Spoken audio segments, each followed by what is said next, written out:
শুরু হয়েছে ফ্যামিলি কার্ডের তথ্য সংগ্রহ কার্যক্রম। পাইলট প্রকল্পের আওতায় বগুড়া সদর উপজেলার শাখারিয়া ইউনিয়নের ৩ নম্বর ওয়ার্ডের বাড়ি বাড়ি তথ্য সংগ্রহ করা হচ্ছে। হতদরিদ্র মানুষের স্বপ্ন পূরণে ছোট্ট এই ফ্যামিলি কার্ড নিয়ে আশাবাদী প্রধানমন্ত্রী তারেক রহমানের পৈতৃক ভিটার বাসিন্দারা।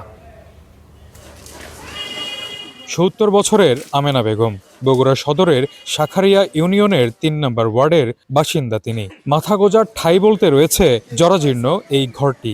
স্বামীহারা আমেনার খেয়ে না খেয়ে কাটে এক একটি দিন। সবে বোঝা গেছে ৮ মাস ছেলেরা সরে সরে আছে, বিটিরা বিয়ে সেদিকে দিচ্ছি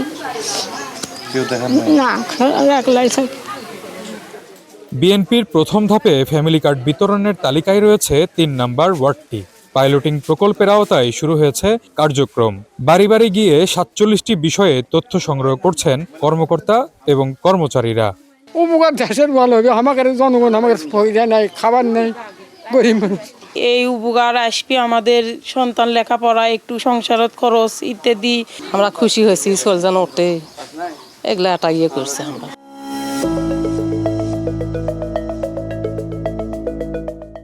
সংগ্রহ করা তথ্যগুলোর মধ্যে রয়েছে একজন সুবিধাভোগীর শিক্ষাগত যোগ্যতা, পরিবারের সদস্য সংখ্যা, ব্যাংক হিসাব, বাড়ির আসবাবপত্র, সম্পদ সহ নানা বিষয়।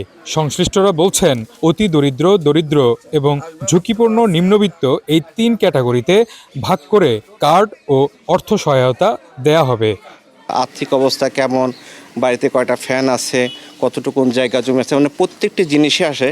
এবং এই জিনিসগুলো যখন আমরা নিয়ে যাব, নেওয়ার পরে এমনিতেই অটোমেটিক্যালি একটা আমাদের স্কোর চলে আসবে যে কে প্রাথমিকভাবে পাবে, কে পাবে না।